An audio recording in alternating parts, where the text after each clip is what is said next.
It was the afternoon of May 20, 2013 in Moore, Oklahoma. The sky had been threatening all morning, a low, greenish glow settling over the flatlands like a bruise. People in that part of the country knew that color. It was not the bright blue of a summer day or the soft gray of a passing shower. It was the color of trouble, the kind that lingered in your gut long before the first siren sounded.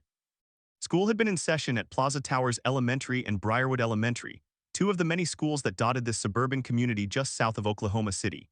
Parents had dropped off their children that morning with the usual goodbyes, little knowing that by early afternoon, those same hallways and classrooms would become the center of a nightmare. The National Weather Service had issued a moderate risk for severe storms early that morning. But moderate risk was a phrase heard often in Tornado Alley, especially in May. It did not stop the mail from being delivered. It did not stop the morning shift at the Tinker Air Force Base or the lunch rush at the local diners. People went about their business, though many kept one eye on the sky. The storm that would eventually become the Moore tornado began as a simple thunderstorm near the town of Newcastle, just west of Moore. It grew quickly, feeding on warm, moist air from the Gulf of Mexico that clashed with a dry line pushing in from the west. By 2:40 p.m., the National Weather Service had issued a tornado warning for Cleveland County. The warning was urgent but not unusual. Still, emergency managers and storm spotters were watching with growing concern as a powerful supercell took shape. At 2:56 p.m., the first confirmed tornado touched down near the intersection of County Line Road and SW 149th Street. It was a slim wedge at first, but it grew rapidly. Within minutes, it was a massive, dark column that seemed to swallow the horizon. The sirens in Moore began to wail. They were not the gentle, distant sound of a fire truck. They were the high-pitched, penetrating scream of a town under attack. People who had been through the 1999 tornado, the one that had carved a path of destruction through the same area 14 years earlier, knew exactly what that sound meant. They did not hesitate. They grabbed children, pets, whatever they could carry and headed for the safest part of the house, the bathroom, the closet, the interior hallway.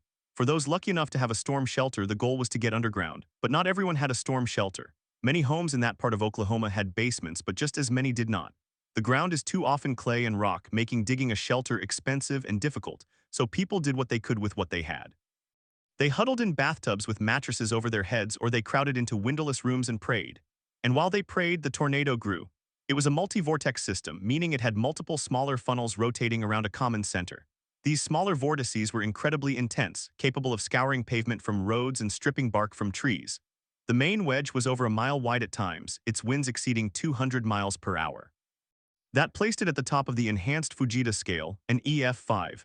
The tornado's path took it straight through the heart of Moore. It crossed Telephone Road, then Santa Fe Avenue, the main commercial strip. Businesses that had been open just minutes before were suddenly unrecognizable. The franchise signs of fast food restaurants and tire shops were torn away, the metal twisted into impossible shapes. Cars were tossed like toys, some ending up in piles hundreds of yards from where they had been parked. The tornado was not moving fast in terms of forward speed, only about 17 miles per hour, but that slow crawl meant it lingered over each neighborhood for a longer time, doing more damage. It seemed to take its time, as if it were deliberately grinding the town into rubble. One of the most heartbreaking details about this tornado was its timing. It struck at 2:56 p.m., which was just after the end of the school day for many elementary schools. But because of the severe weather warnings, most schools in the path had already decided to hold students past the final bell. They kept them inside, away from buses and carpool lines. At Plaza Towers Elementary, the kindergarten through 6th grade students were in the hallways, practicing the duck and cover drills they had learned since preschool. The teachers had done this dozens of times, but this time was different. This time, the roar of the approaching storm was not a drill. The windows shattered, the ceiling tiles fell, the walls began to shake. The principal, Amy Simpson, made the call to move the children into the interior hallways away from windows as low as possible, but the building was not designed to withstand an EF5 tornado. It was a modern school built in 2010, but no structure is entirely safe from winds that can lift concrete slabs and throw them like paper. The tornado hit Plaza Towers directly. The roof of the school was torn off and the upper floor collapsed down onto the lower floor. In the hallways where the children had been huddled, debris fell everywhere. Teachers covered the students with their own bodies. They held them close and whispered reassurances while the world roared around them. When the wind finally subsided, the silence was terrifying. Then came the sounds of crying, of people calling out for help, of the creaking of broken metal and wood. 7 children lost their lives at Plaza Towers Elementary that day. They were all 3rd graders between 8 and 9 years old. Their names would become part of the story of Moore. Yanni Hornsby, Antonia Candelaria, Emily Knatzer, Kyle Davis, Karina Dawson, Sydney Angle, and Nicholas McCabe. They came from different families, different backgrounds, but on that afternoon they became forever linked by the tragedy. Not far away at Briarwood Elementary, a similar scene was unfolding. The school was older, but it had a safe room, a reinforced concrete shelter designed to withstand tornadoes. The students and staff had practiced going to that safe room many times. When the sirens sounded, they moved quickly, filing into the windowless room in an orderly fashion. But the tornado's path shifted slightly at the last moment and the safe room held. No one died at Briarwood, a fact that would later be pointed to as a testament to the value of such shelters. The contrast between the two schools was stark, one with a safe room, one without. That difference would haunt the community for years. But the schools were not the only places of horror. The tornado continued its march east-northeast, through neighborhoods like the one along Southwest 4th Street, where houses were reduced to slabs. The families who had huddled in the interior bathrooms or under the stairs emerged to find their homes completely gone. They stood in dazed shock, surrounded by the personal belongings that had been scattered across the landscape: photographs, toys, furniture, clothes, all tangled in the wreckage. Some people had been caught outside, unable to make it to safety. A mother and her infant child were killed when a car was thrown into them. A couple in their 70s died in their living room. In total, 24 people died in the Moore tornado, making it one of the deadliest in Oklahoma history. The response was immediate. Within minutes of the tornado's passage, first responders were on the scene. They were firemen, police officers, EMS personnel, and volunteers, many of whom had lost their own homes but still showed up to help. They crawled through piles of debris, listening for voices, searching for survivors. The search and rescue operation would continue through the night, under the light of flashlights and the headlights of emergency vehicles. The air was thick with dust and the smell of natural gas from broken lines. Power lines lay across the streets like fallen trees. The sky, which had been a terrifying green, was now a dark and somber gray. In the coming hours and days, the story of the Moore tornado would become a national news event. News crews from across the country descended on the town, bringing cameras and satellite trucks. They captured images that would be replayed over and over. The twisted metal of the school, the rows of flattened homes, the strange sight of a pickup truck wrapped around a tree trunk. But for those who lived through it, the images on television were nothing compared to the reality on the ground. The sound was the first thing they remembered, a sound like a freight train, but deeper, more guttural, a roar that entered through the ears and stayed in the chest. And then the silence that followed, broken only by the cries of those trapped in the rubble. This was only the beginning of the story. Over the next several days, the recovery would unfold, the questions would begin, and the process of rebuilding would slowly start. But for now, in those first hours, the people of Moore were simply trying to breathe, trying to find their loved ones, trying to understand how their town had been taken apart in 20 minutes. The sun set over the ruins, and the survivors gathered in makeshift shelters, churches, and schools that were still standing. They held each other, they cried, and they started to plan. But the night was long, and the true weight of what had happened had not yet settled. It would take many days, many months, and many years for that weight to be understood. The Moore tornado of 2013 was not just a weather event. It was a wound that would shape the community for generations. The story of that day is not just about the storm itself, but about the people who faced it, those who survived and those who did not. And it begins, as all such stories do, with the sky turning green and the sirens starting to wail. But that night, as the sirens fell silent, a different kind of storm began to gather. It was not a storm of wind and rain, but a storm of emotion, of grief, of determination. The survivors who had gathered in the shelters, in the churches, in the schools that still stood, they did not sleep. They sat in circles, holding hands, telling stories, checking phones for news of missing loved ones. The texts and calls that went through were precious, but many lines were dead. The cell towers had been knocked out and the few working signals were overloaded. People wrote messages on scraps of paper and pinned them to bulletin boards, hoping someone would see. They described their loved ones by the color of their shirts, by the last place they had been seen. There was a woman searching for her husband, a man who had been driving home from work when the tornado hit. She had not heard from him in hours. She walked up and down the rows of emergency vehicles, peering into the faces of those being treated. She would not find him until the next morning, when she recognized his truck, upside down in a ditch, and he was still inside, alive but badly injured. That reunion was one of the miracles that night, but there were many more that did not end so well. As the hours crawled by, the rescue workers continued their grim work. They used search dogs that could sniff through the rubble, listening for the faintest sound of breathing. The dogs were trained to find live victims, but they also found the dead. Each time a dog sat down to indicate a find, the handlers braced themselves. The first body they pulled from the wreckage of Plaza Towers was a small child, a boy. The firefighters carefully lifted the debris, trying not to disturb the scene. They placed the child's remains into a body bag and carried him out to a waiting ambulance. There were 7 such trips from that school alone. Each one was a gut punch to the rescue teams, many of whom had children of their own. They worked through the night, fueled by adrenaline and coffee, but by dawn the exhaustion began to show. Their faces were streaked with dust and tears, their hands raw from lifting broken concrete. The sun rose on a scene that looked like a war zone. The sky was clear, a beautiful blue, but the ground was a chaos of twisted metal, shattered wood, and personal possessions. A child's bicycle, now a mangled frame, lay next to a kitchen stove that had been tossed from a house a block away. A family photo album, its pages blown open, showed pictures of smiling faces, now impossibly distant. The streets were buried under debris, some of it piled as high as cars. The road surface itself had been scoured away in places, leaving bare earth. The National Guard arrived with heavy equipment, bulldozers and loaders to clear paths for emergency vehicles. But they had to be careful because beneath the rubble there might be survivors. The search and rescue operation shifted from rescue to recovery as the hours passed, but still there were moments of hope. A woman was found alive in her bathtub, the only part of her house that remained standing. A family of 4 was discovered huddled in their storm cellar, shaken but unharmed. The stories of survival were interspersed with the stories of loss, and the community held on to each one. By the second day, the national media had descended in full force. Satellite trucks lined the main roads, and reporters stood in front of the ruins, delivering solemn updates.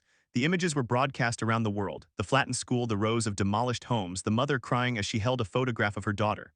But for the people of Moore, the cameras were a strange intrusion. They were dealing with their own personal tragedies, and the constant questions from journalists felt like salt in the wound. Some residents refused to talk, others welcomed the attention in the hope that it would bring help. And help did come. Donations poured in from across the country. Relief organizations set up distribution centers for food, water, clothing, and medical supplies. Volunteers arrived by the hundreds, people from Oklahoma City and beyond, ready to help with whatever was needed. They brought shovels and gloves and chainsaws. They brought food trucks that cooked hot meals for the rescuers. They brought comfort in the form of hugs and prayers. The Red Cross opened shelters in nearby churches and community centers. The biggest was at the First Baptist Church of Moore, a building that had been spared by the tornado. Inside, rows of cots were set up, and families who had lost everything tried to find some semblance of normalcy. Children played with donated toys, not fully understanding the scale of what had happened. Adults sat in silent contemplation or wept openly. Counselors were on hand to help with the trauma, but the wounds were deep. In the evenings, the church held prayer vigils, and the community gathered to remember the 24 people who had died. Their names were read aloud one by one, and a bell was tolled for each. The sound of that bell echoed through the quiet streets, a mournful reminder of what had been taken. In the days that followed, the stories of the victims began to emerge. They were not just statistics, they were neighbors, teachers, children, parents. There was a young mother who had just moved to Moore with her family, excited about the new house. There was a grandfather who had survived the 1999 tornado and told everyone that they would be fine, but this time he was wrong. There was a teacher at Plaza Towers who had shielded her students with her body, saving several lives before she was killed by falling debris. Her name was not in the official list of victims, but she was a hero nonetheless. The community held funerals one after another, sometimes multiple in a single day. The cemeteries filled with fresh graves, each one a story cut short. But even in the midst of the grief, there was an undercurrent of anger. Why had Plaza Towers Elementary not had a safe room? The school had been built in 2010, and the building code at the time did not require storm shelters. The cost of adding a reinforced safe room was high, and many school districts had chosen to allocate money elsewhere. The 2011 Joplin tornado had raised awareness, but the lessons had not been fully applied. The Moore tornado brought the issue to the forefront. Parents demanded to know why their children had died in a school that was supposed to be safe. Lawmakers in Oklahoma City and in Washington began to discuss funding for storm shelters in schools. The debate was heated, with some arguing that it was a matter of life and death, others worried about the cost. But the images of the collapsed school played on repeat, and public opinion shifted. In the months after the tornado, the state legislature passed a bill that provided matching funds for schools to build safe rooms. It was too late for the families who had lost children, but it was a step forward. The tornado also sparked a conversation about personal responsibility and preparedness. Many survivors had not had access to a storm shelter. Some had relied on the common advice to go to an interior room on the lowest floor, but for an EF5 tornado, that was often not enough. The Moore tornado demonstrated that above-ground safe rooms built to FEMA standards could save lives. The market for residential storm shelters boomed. Companies that manufactured concrete and steel shelters saw a surge in orders. People who had previously thought that a basement was unnecessary in Oklahoma suddenly reconsidered. The phrase storm shelter became a common topic in dinner conversations, and many families dug into their savings to install one. It was an investment in peace of mind. The scientific community also took a close look at the Moore tornado. Meteorologists studied the data from radar and storm chasers to understand why this tornado had been so violent. They noted that the environment that day was classic for severe storms: a strong low-pressure system, high humidity, and wind shear that created rotation. The tornado formed from a supercell that had already produced other tornadoes earlier in the day. The storm that hit Moore was the same supercell that had produced the earlier tornado near Carnegie, and it intensified rapidly as it moved into the Moore area. The National Weather Service had issued a tornado warning for Moore with 16 minutes of lead time, which was considered a success, but the rapid intensification caught some off guard. The tornado went from weak to catastrophic in a matter of minutes. There were calls for better warning systems for more precise predictions, but the truth was that even the best forecasts could not prevent the tragedy. The only solution was better preparation and stronger buildings. In the weeks after the tornado, the process of rebuilding began. It was slow and painful. Insurance adjusters flocked to Moore, but many homeowners discovered that their policies did not cover the full cost of rebuilding. Some had inadequate coverage for wind damage, others had no coverage for the loss of personal belongings. FEMA provided assistance, but the process was bureaucratic and slow. There were stories of families living in hotels for months, waiting for their claims to be processed. The Red Cross offered transitional housing, but the need was enormous. The local churches and nonprofit organizations stepped in to fill the gaps. The Moore Community Development Department worked with planners to create a new vision for the town. The city council passed stricter building codes that required storm shelters in all new residential construction. The codes also mandated that new public buildings, including schools, be built with safe rooms. The reconstruction was an opportunity to make the town more resilient, but it also meant that the scars of the tornado would be visible for years. The first anniversary of the tornado was commemorated with a ceremony at the site of Plaza Towers Elementary. The school was never rebuilt on that site. Instead, it was replaced by a memorial park and a new school built with a safe room. The families of the 7 children who died gathered to lay flowers and release balloons. The names of the children were read aloud and the crowd observed a moment of silence. The mayor gave a speech about resilience and hope, but the tears were hard to hold back. The town had changed. It was stronger, but it was also more cautious. The sound of a siren could still make people's hearts race, even years later. Over time, the story of the Moore tornado became a chapter in the larger narrative of extreme weather in the United States.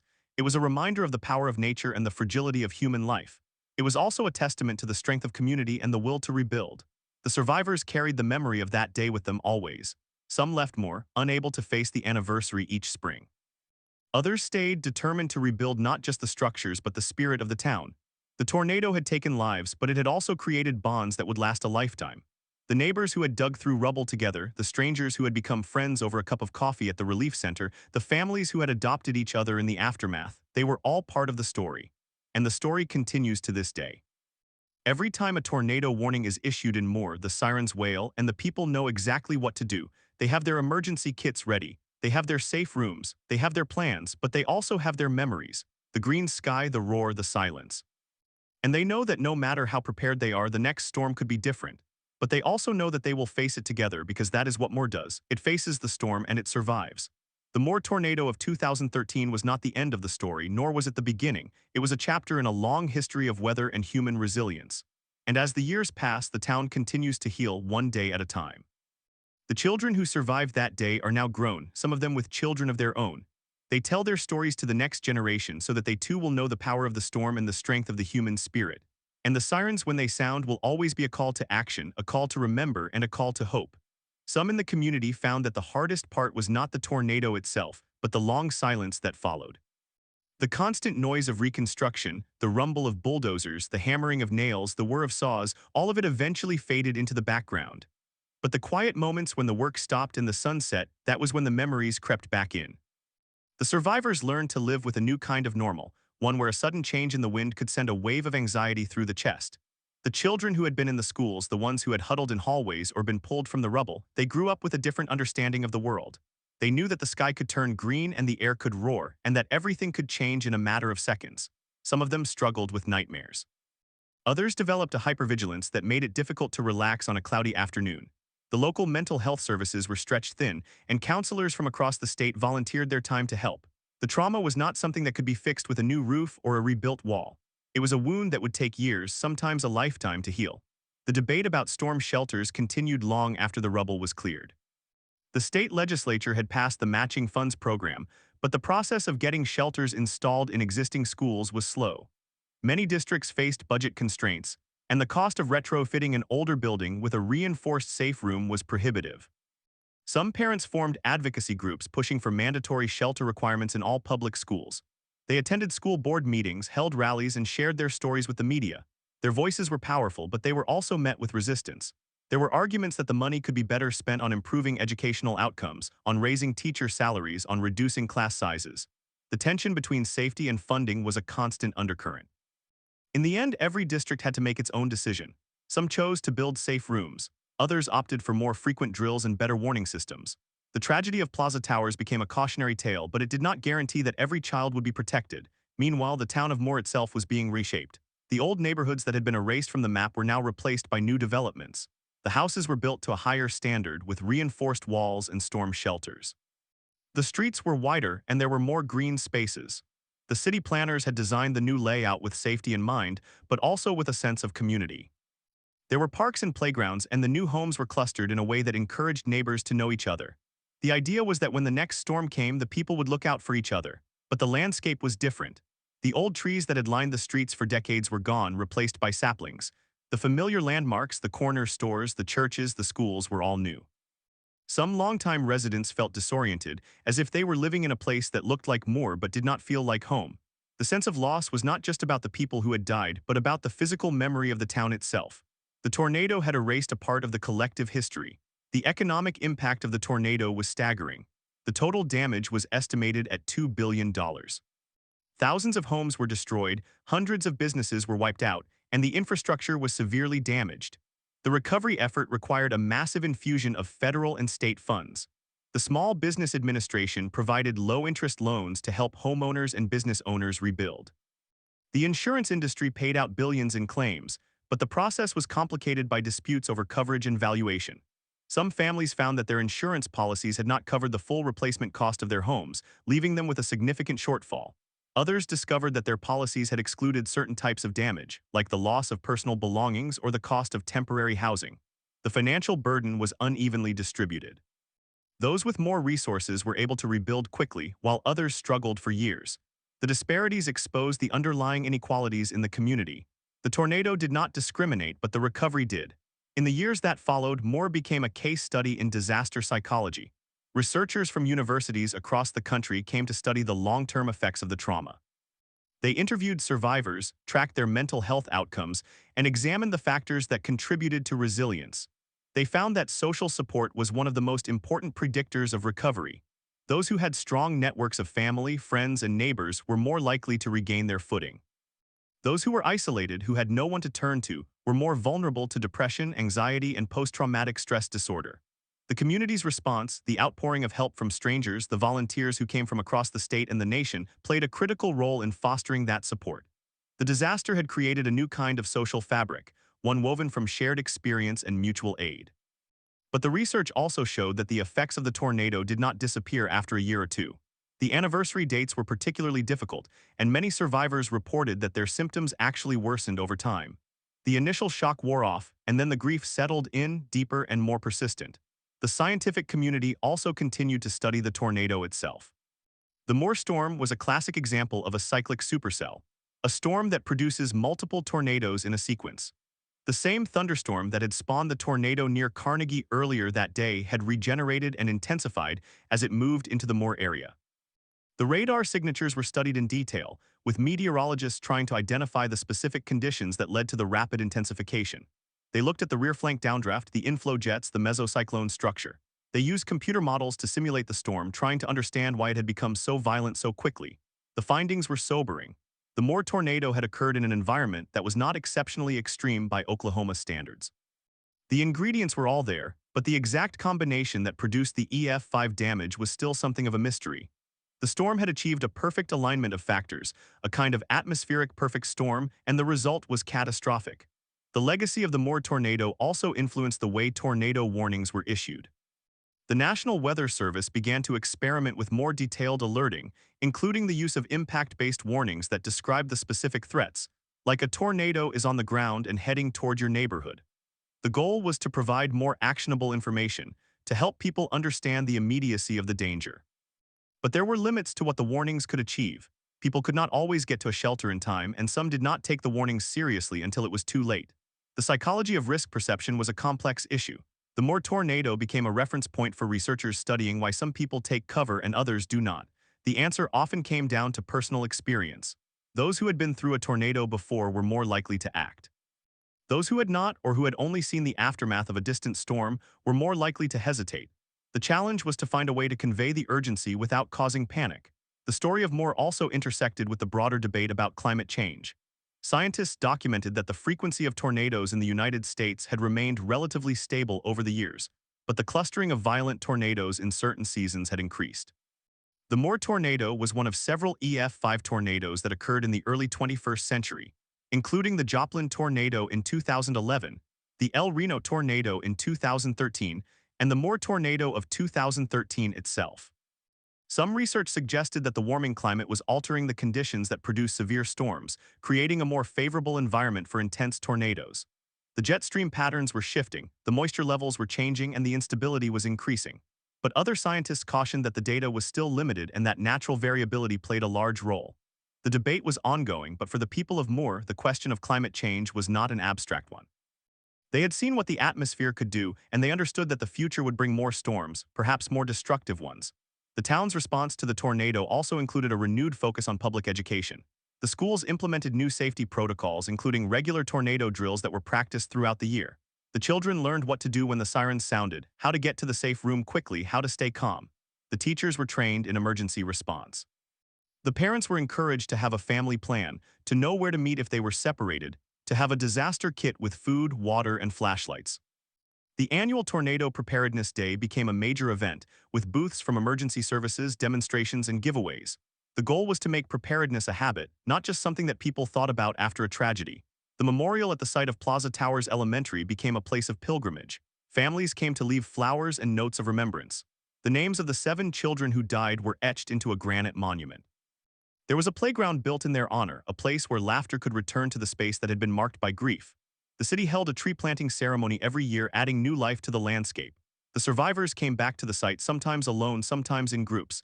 They found a kind of solace in the shared space of memory. It was a way to acknowledge that the children were not forgotten, that their lives had meaning, that the community would carry their stories forward. In the years since the tornado, Moore has become a symbol of resilience. The town has been featured in documentaries, news reports, and academic studies. Visitors come to see the new safe rooms, the rebuilt schools, the memorials. They talk to the survivors who share their experiences with a quiet dignity. But for those who live there, the town is not just a symbol. It is home. The ordinary rhythms of life have returned. Children walk to school, neighbors chat over fences, the local diner serves coffee and breakfast. The sirens still test every Saturday at noon, and when the sound comes, people still pause just for a moment and remember. The memory of the tornado is woven into the fabric of daily life, not as a constant fear, but as a quiet awareness. The people of Moore have learned something profound about the fragility of existence and the strength of human connection. They have seen the worst that nature can throw at them, and they have chosen to stay, to rebuild, to hope. And that choice, made over and over again, day after day, is the truest measure of their resilience. There is a particular story that has stayed with me, one that many in Moore still tell. A woman named Carla, who lived just a few blocks from Plaza Towers, had been at work when the sirens went off. She tried to call her daughter's school, but the lines were jammed. She got in her car and drove, weaving through abandoned vehicles and debris, her hands shaking on the wheel. When she reached the intersection where the school had been, she could not find it. The building was gone. The street was gone. The landmarks she had known her whole life were erased. She parked and ran, screaming her daughter's name into the wind. A volunteer grabbed her arm and guided her to a triage area where children were being reunited with parents. She saw a little girl with a ponytail and a pink shirt, the same shirt she had put on her daughter that morning. The girl was crying, but she was standing. Carla fell to her knees and held her, and they stayed that way for a long time, surrounded by the wreckage of what had been a school. That moment, that reunion, is the kind of story that defines Moore. It is not just a story of loss. It is a story of finding, of holding on, of the small miracles that happen when people refuse to give up. The years after the tornado brought a new kind of normal. The construction crews finished the houses, the schools reopened, the trees grew back, but the psychological landscape was slower to heal. Many survivors reported that the sound of wind, even a gentle breeze, could trigger a rush of adrenaline. The smell of rain, the sight of dark clouds on the horizon, the low rumble of thunder, all of it became charged with meaning. Some people developed a habit of checking the weather obsessively, refreshing radar apps on their phones every few minutes during storm season. Others avoided the news entirely, unable to watch another report of a tornado warning. The local mental health clinic saw a steady stream of patients year after year. The therapists learned to ask specific questions. Do you sleep through the night? Do you have nightmares? Do you find yourself thinking about the day of the tornado even when you do not want to? The answers were almost always yes, at least for a while. For some, the symptoms faded with time. For others, they lingered, becoming a permanent part of the self. The resilience that outsiders admired was not a simple thing. It was not a stoic refusal to feel pain. It was a daily negotiation, a decision to keep moving forward even when the grief felt heavy. It was the mother who organized a neighborhood watch not because of crime, but because she wanted to know that someone would check on her if the sirens went off. It was the father who spent his weekends building a storm shelter in his backyard, digging the hole with his own hands, pouring the concrete himself. It was the teacher who practiced the tornado drill with her students until it became automatic, until they could get to the safe room in under 60 seconds without a single word spoken. Resilience was not about bouncing back quickly. It was about learning to live with what had happened, to carry it without being crushed. The scientific legacy of the Moore tornado also continued to evolve. Meteorologists used the data from that day to refine their understanding of how tornadoes intensify. They studied the fine-scale features of the storm, the small pockets of rotation within the larger mesocyclone, the way the rear flank downdraft wrapped around the tornado and accelerated its spin. They also looked at the environmental conditions, the temperature and moisture gradients, the wind shear profiles. One of the key findings was that the tornado had a very rapid intensification phase, going from a weak funnel to a violent wedge in just a few minutes. That kind of rapid change was difficult to predict, and it posed a serious challenge for warning systems. If a tornado could go from EF2 to EF5 in the time it took a warning to be issued, then even the best technology would always be a step behind. The solution, researchers argued, was not to rely solely on detection, but to improve the communication of risk, to make sure that people understood that a tornado warning meant taking cover immediately, even if the sky looked clear. The National Weather Service took that lesson to heart.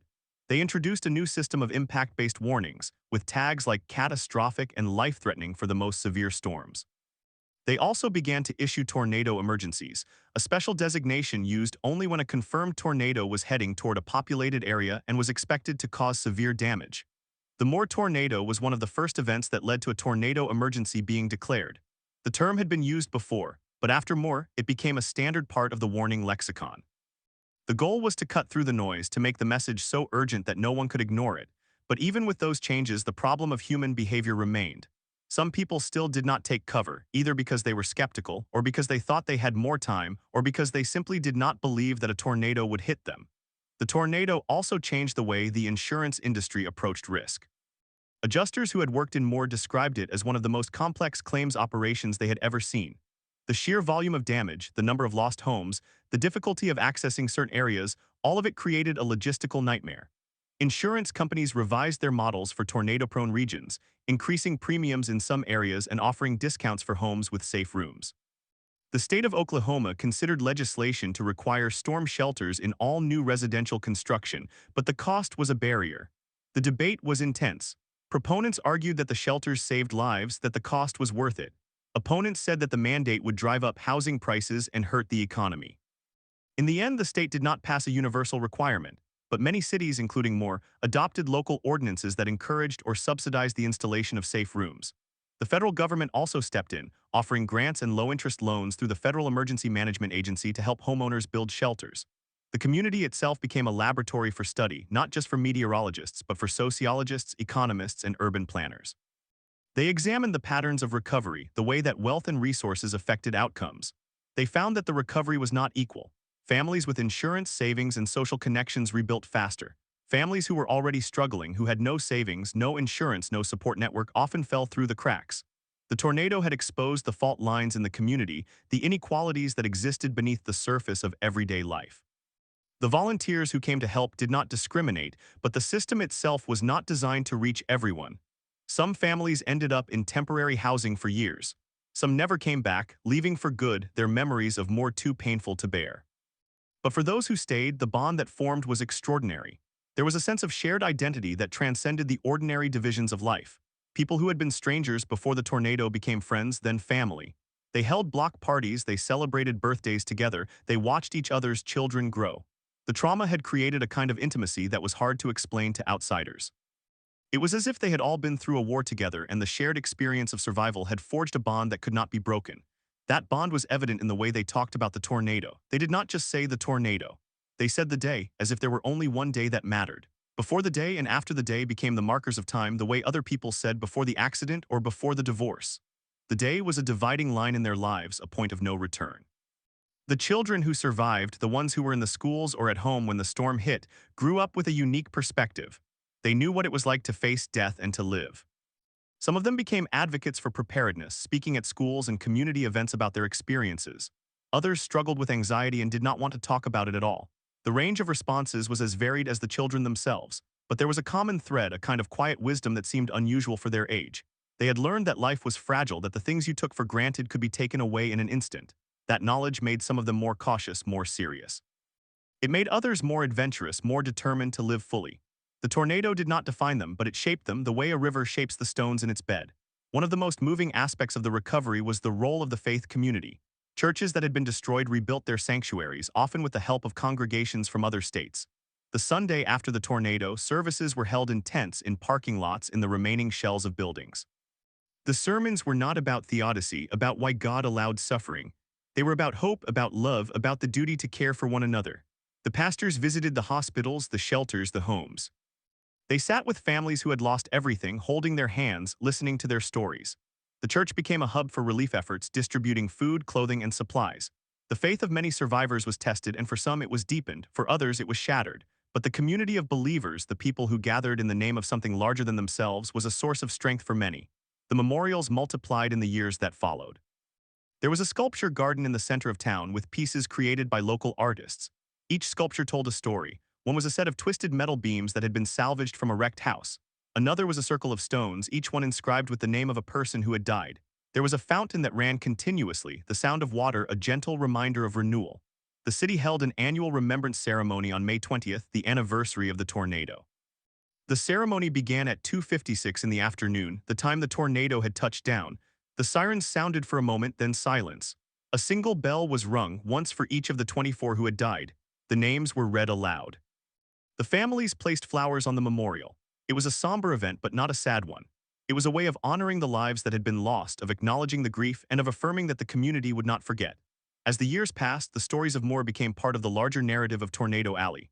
The town was often mentioned in the same breath as Joplin, as Tuscaloosa, as the other communities that had been devastated by violent tornadoes in the early 21st century. Each of those towns had their own lessons, their own memorials, their own survivors. The collective experience of these disasters led to a national conversation about building codes, about warning systems, about the role of government in disaster response.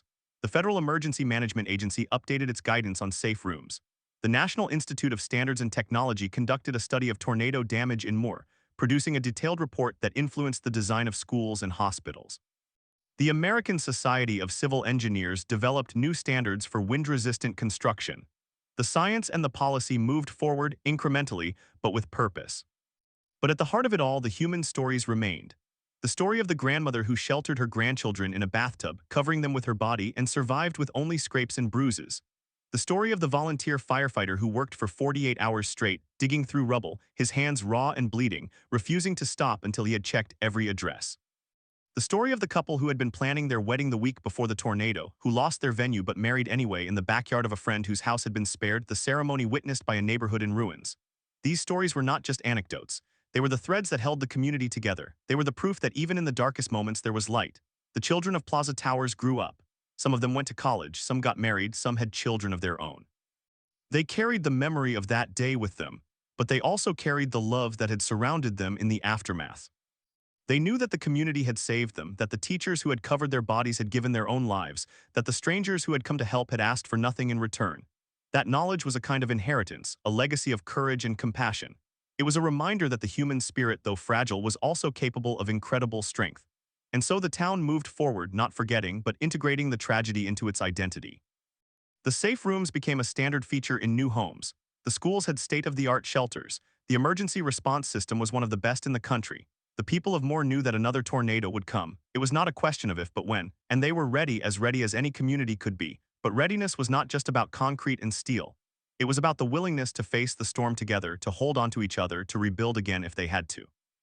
That was the deepest lesson of Moore. The tornado had taken lives, but it had not taken hope. The years after the storm had shown that hope could survive even the most terrible destruction. It could grow in the cracks of a shattered foundation. It could bloom in a field of rubble, and it could carry a community through the darkest night into a new day. The sirens will sound again, the clouds will gather on the horizon, the people of Moore will take cover and they will wait. And when the storm passes, they will come out, look around, and begin again. That is their story. That is the story of a town that refused to be broken. And it is a story that will be told for generations, a testament to the power of ordinary people to do extraordinary things. And indeed, that story has been told. It has been captured in documentary films that aired on national television, in books written by journalists who arrived in the days after the storm, and in the oral histories collected by the town's historical society. Each telling added a new layer, a new perspective, a new voice. There was a documentary that followed the recovery of a single family over 5 years, showing the slow process of rebuilding a home and a life. There was a book written by a teacher who had sheltered her students, a memoir that became a bestseller and was read in book clubs across the country. The story of Moore was no longer local. It had become a part of the national conversation, a reference point for resilience, a case study in disaster response. And with each retelling, the details sharpened, the lessons crystallized, and the memory of those 24 lives was honored anew. The psychological toll of the tornado did not fade with the years. It lingered, sometimes surfacing in unexpected ways. A sudden clap of thunder could send a grown man diving under a table. A dark cloud on a summer afternoon could trigger a panic attack. The survivors learned to recognize these triggers, to talk about them openly, to seek help without shame. The local mental health clinic expanded its services, hiring counselors who specialized in trauma. Support groups formed, meeting weekly in the same church basements that had once housed the relief efforts. The conversations were raw and honest. People shared their nightmares, their flashbacks, their moments of inexplicable sadness. They learned that healing was not a straight line, that it came in waves, that some years were harder than others. The anniversary in particular was a time of heightened emotion. Some families chose to leave town on May 20th to go on vacation to escape the sirens and the bell. Others stayed, attending the ceremony, finding comfort in the shared ritual. Both choices were valid. Both were part of the tapestry of survival. The children who had been in the schools that day grew into teenagers and young adults. They navigated the typical challenges of adolescence with an extra weight on their shoulders. Some struggled with depression or anxiety, and the support system that had been built around them in the immediate aftermath remained in place. The schools continued to offer counseling, and the teachers who had been there were trained to recognize the signs of distress. But there was also a quiet pride among these young survivors. They knew they had been through something that most people their age could never imagine. They had seen the worst of nature and the best of humanity. That knowledge gave them a certain gravity, a depth of character that set them apart. In college essays and scholarship applications, they wrote about the tornado not as a sob story, but as a defining experience that taught them the value of community and the importance of preparedness. Some of them pursued careers in meteorology, emergency management, or social work, determined to make a difference in the field that had saved their lives. The economic recovery of Moore was slower than the emotional recovery, but steady. Businesses that had been destroyed reopened in temporary locations, then in new buildings that met the updated codes. The downtown area, which had been hit hard, was reimagined with wider streets and more green space. A new community center was built, designed to double as a shelter. The safe rooms became a selling point for realtors, a feature that homebuyers actively sought out. Property values stabilized and then rose, as the town's reputation for resilience attracted new residents who wanted to be part of a community that had faced the worst and come out stronger. The local government worked closely with state and federal agencies to streamline the rebuilding process. Permits were approved quickly, inspections were thorough, and there was a sense of shared purpose. The economy of Moore was not just rebuilt, it was redesigned with an emphasis on sustainability and safety. The faith community continued to play a central role, but its character had changed. The churches that had been destroyed had rebuilt, but they did not look the same. The new sanctuaries were more open, more welcoming, with glass walls that let in the light.